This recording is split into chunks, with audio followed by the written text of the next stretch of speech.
Gimana bisa jadi perempuan hebat semacam ini? Amalnya apa? Sekarang kita masuk pada amal ibadahnya.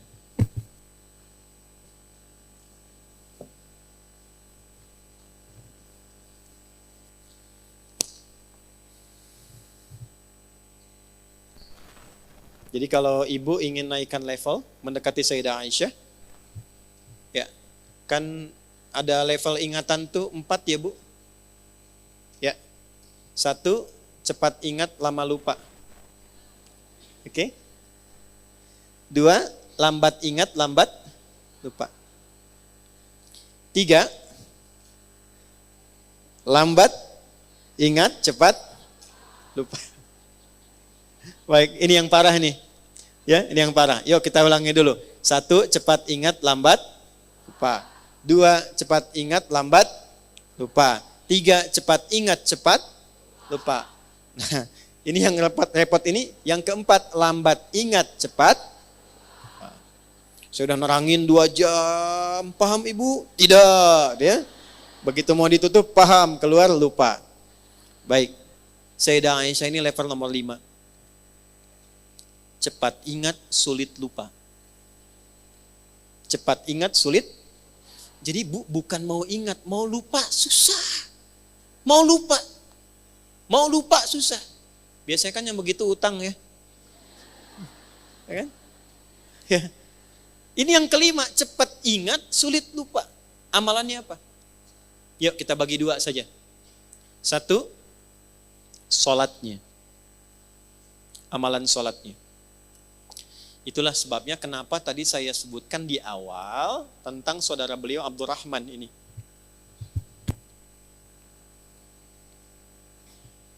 Sepeninggal Nabi SAW, Sayyidah Aisyah itu masih konsisten mengerjakan semua arahan Nabi. Saya ulang. Sayyidah Aisyah radhiyallahu taala anha, sepeninggal Nabi SAW, suami beliau tercinta, itu masih konsisten mengerjakan semua arahan Nabi, termasuk dalam ibadah ritualnya. Saya gambarkan ya Bu ya. Duhanya dalam satu hadis.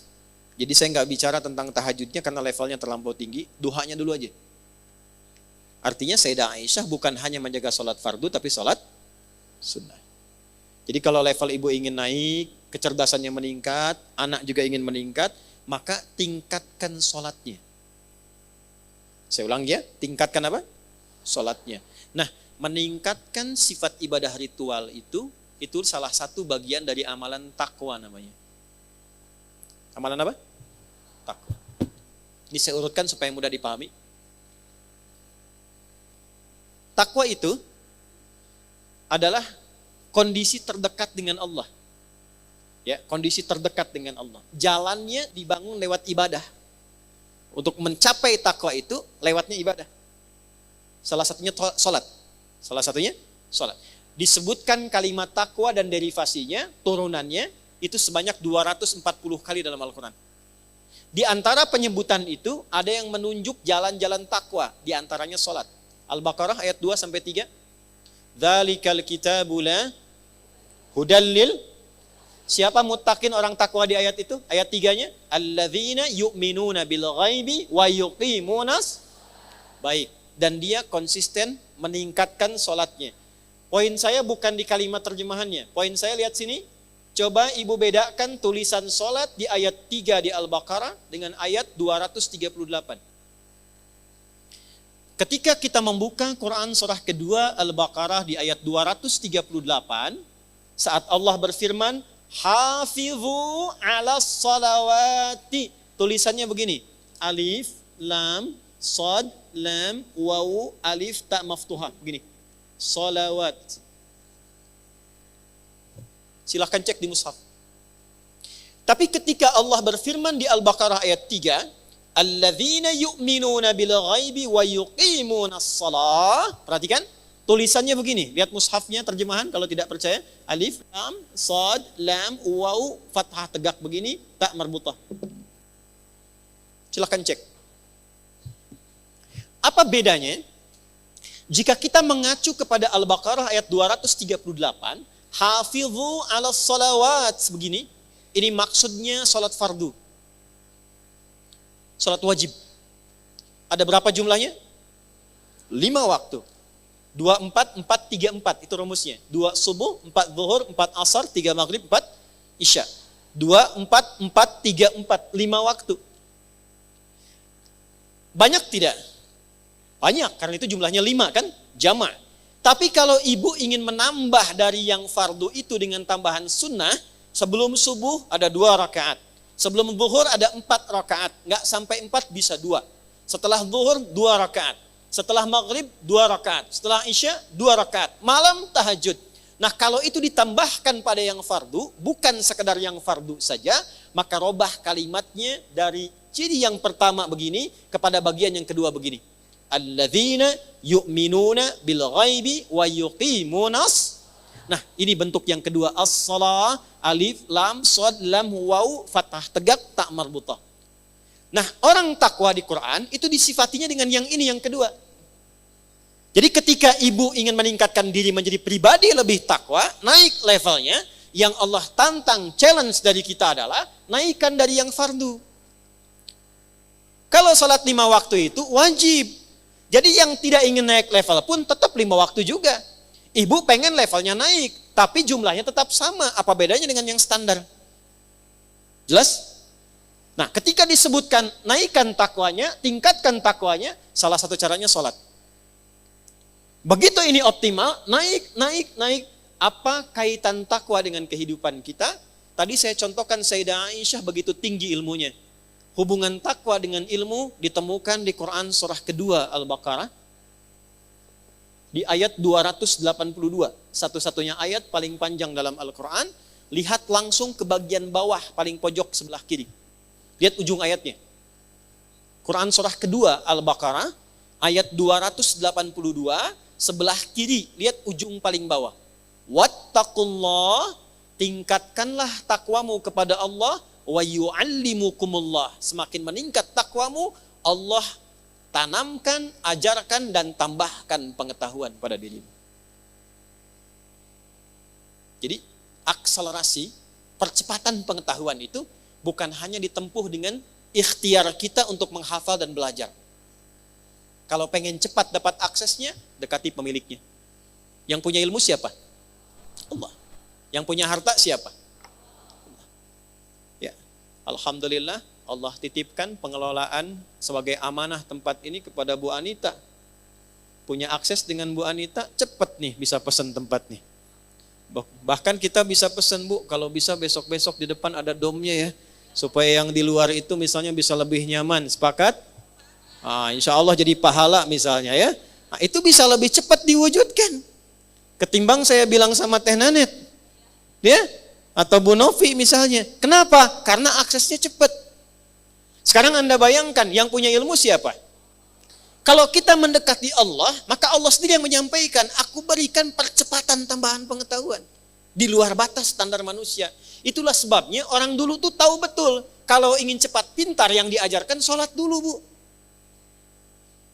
Pernah dengar Abdullah bin Mas'ud? Abdullah bin Mas'ud itu belajar bahasa Persia. Dan Ibnu Abbas itu belajarnya cuma 3 hari. Langsung menguasai bahasa asing. 3 hari. Pernah dengar Ibnu Sina? Avicenna? Ya kan? Bapak kedokteran. Avicenna itu ibu bapaknya paham betul tentang fikih ini. Ini ada nasabnya.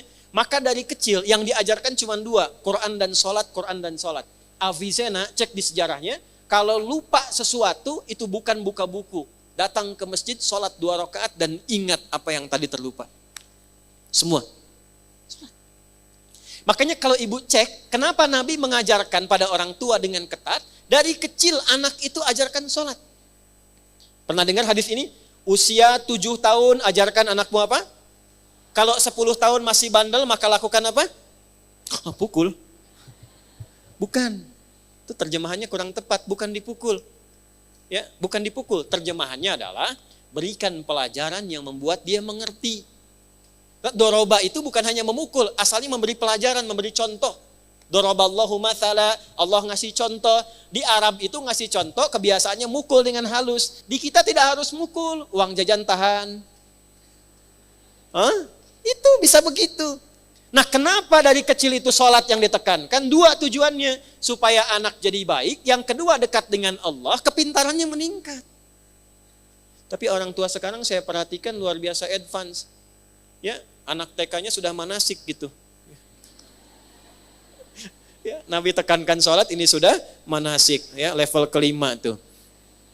Ini kan level 2. Jelas ya? Wattaqullaha wa yu'allimukumullah. Sekarang lihat cara sholatnya Sayyidah Aisyah. Saat duha. Duha itu sholat fardu atau sholat sunnah? Perhatikan kesaksian dari keponakan beliau. Aku ke rumah bibiku dan menyaksikan bibiku sedang sholat duha. Dalam satu riwayat membaca surat Tur, surah ke-52. Ketika sampai pada bacaan tasbih, beliau bertasbih dan menangis dalam tasbihnya. Perhatikan baik-baik ya.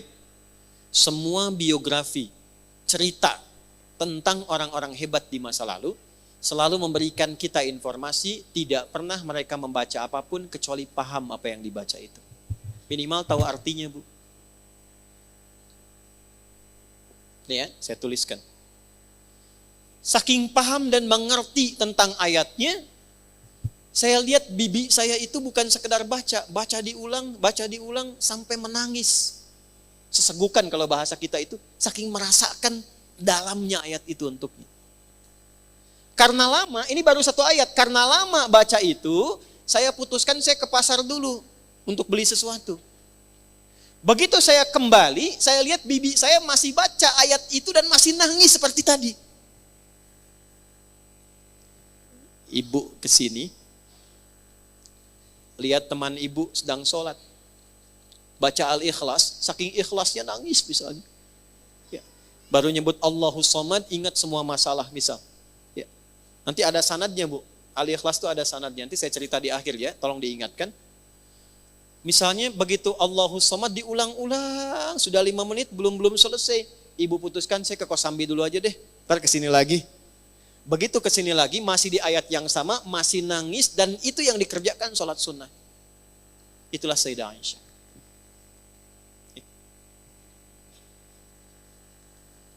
Nah, jadi kalau sekarang kita berpikir ingin menaikkan level dan meneladani ini, cara pertamanya adalah, 1, jangan biarkan semua ibadah kita itu hampa makna. Jangan biarkan tidak mengerti apa yang kita kerjakan dan kita lakukan dalam ibadah kita. Karena di Islam itu unik, semua ibadah itu ada artinya, Bu. Ada petunjuknya. Ini sindiran yang halus dari Allah ya, bukan dari saya. Di Quran surah ke-29 ayat 45. Bahasa tafsirnya gini, ini nggak ditemukan di terjemahan. Bahasa tafsirnya, akan ditemukan orang sholat yang tidak paham, tidak mengerti apa yang dibaca dan dilakukan dalam sholatnya. Saya bacakan ayatnya. Utslu ma uhiya ilaika minal kitab. Utslu. Kalau ibu buka mushaf, di situ terjemahannya bacalah. Coba lihat, utslu terjemahannya apa? Bacalah. Ada yang bawa mushaf? Terjemahannya apa di situ? Bacalah kan? Utslu, tahan. Utslu, bacalah kan? Baik. Sekarang saya tanya, wahyu pertama turun apa? Iqra, apa artinya Iqra? Kalau sama-sama terjemahannya, kenapa kalimatnya beda? 1 utslu, kedua Iqra. Bu, kalau Iqra, tuh Iqra. Dari kata kiro'atun. Artinya, baca tanpa menuntut paham. Yang penting baca. Jelas? Kalau utslu, dari kata tilawah. Tilawah. Punya 3 arti. 1, baca. 2, pahami yang dibaca itu. 3, amalkan sesuai pemahaman dari bacaan tadi. Baca, pahami, amalkan, kerjakan. Itu tilawah. Baik, kenapa wahyu yang pertama bacaannya Iqra bukan utslu? Karena Nabi itu nggak pernah belajar baca, apalagi paham. Nggak pernah sekolah, nggak pernah baca, ummi sifatnya, ummi.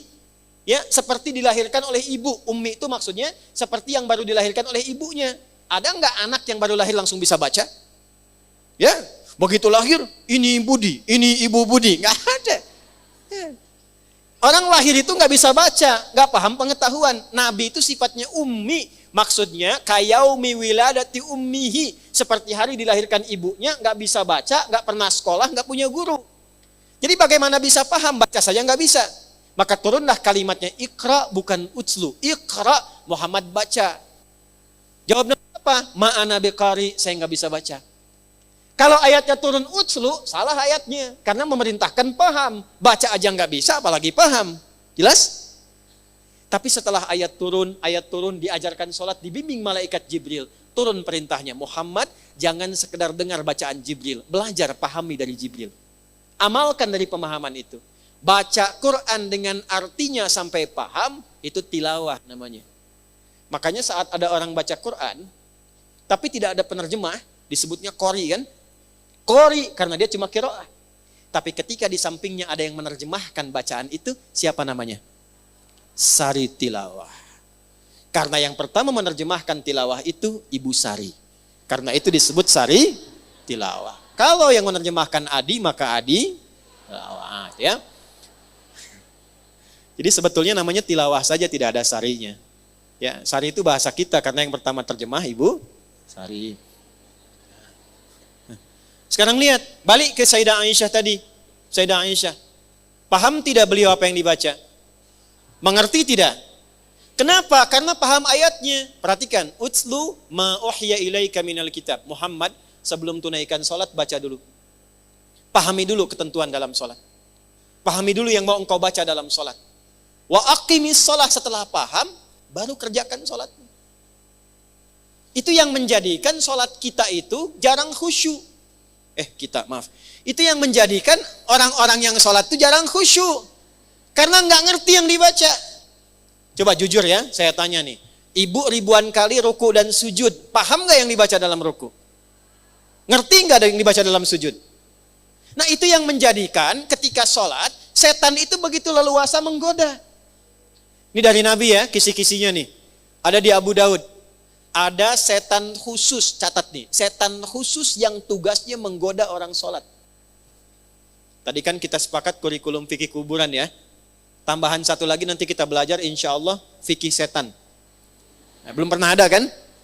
Malaikat ada 10, setan jenisnya ada 9 yang pokok. Perhatikan, kalau tidak tahu setannya, kita tidak tahu di mana jebakannya.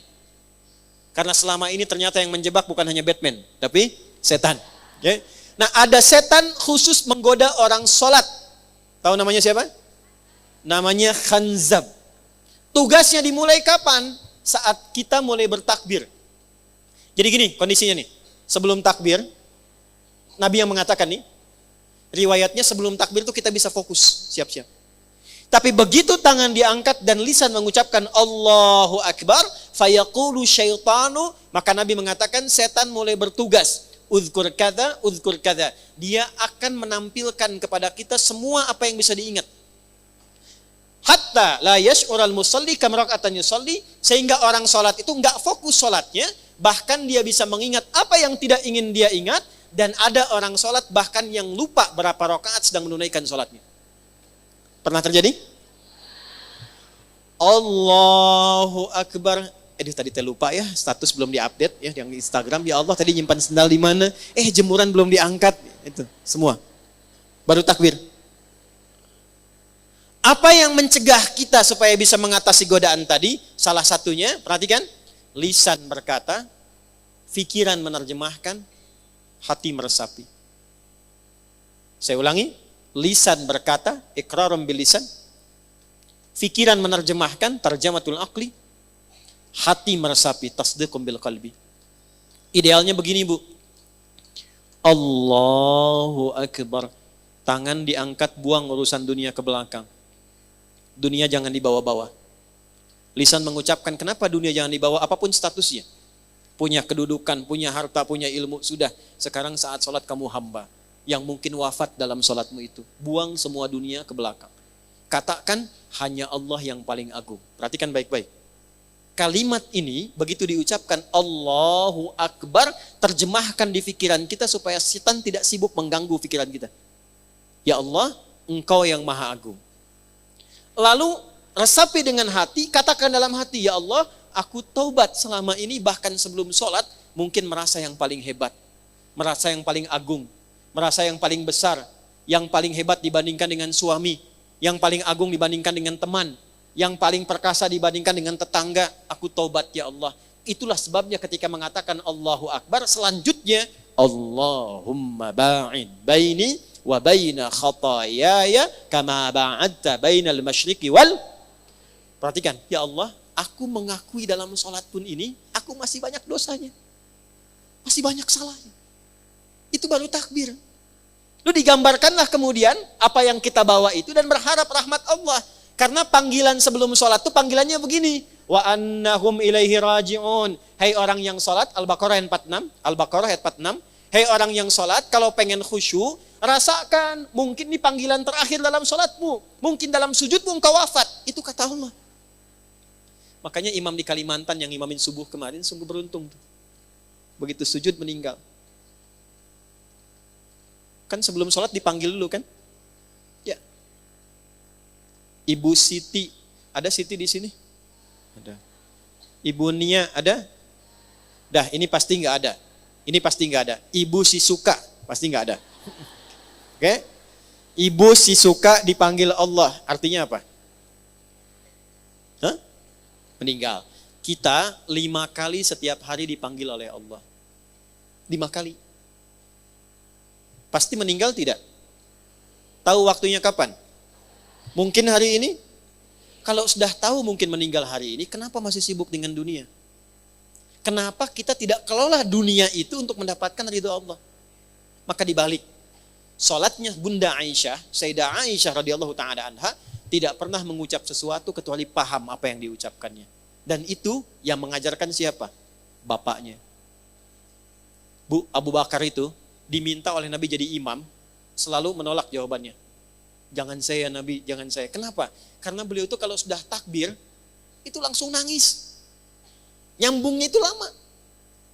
Bayangkan, sahabat Nabi, dekat dengan Nabi, kecil gaul dengan Nabi, dewasa jadi sahabat Nabi, mengeluarkan semua hartanya untuk Nabi, berjuang dengan Nabi, wafatnya dikubur di samping Nabi, anaknya jadi menantunya, ya, anaknya nikah dengan Nabi, Nabi menantunya di surga bersama Nabi, itu masih punya pribadi saat takbir, baru baca takbir, langsung gemetar tangannya nangis karena merasa masih ada dosa dalam dirinya. Ya Allah, saya masih banyak dosa. Ya Allah, makin banyak orang mengagungkan saya, padahal saya baru mengatakan engkau yang paling agung. Sementara orang menganggap saya hebat, mengagungkan saya, menganggap saya punya kuasa, menganggap saya punya harta, saya tobat ya Allah, saya masih banyak salahnya. Itu Abu Bakar. Dan diwariskan sifat itu pada putrinya. Diwariskan pada siapa? Putrinya. Maka cara yang pertama, tingkatkan takwa, belajar ini, coba mulai sekarang perbaiki sholatnya. Gak usah dipaksakan semua dulu, satu-satu. Satu-satu. Sekarang saya pengen belajar tentang takbir. Apa maksudnya, apa artinya, apa hikmahnya, praktekkan dalam hidup.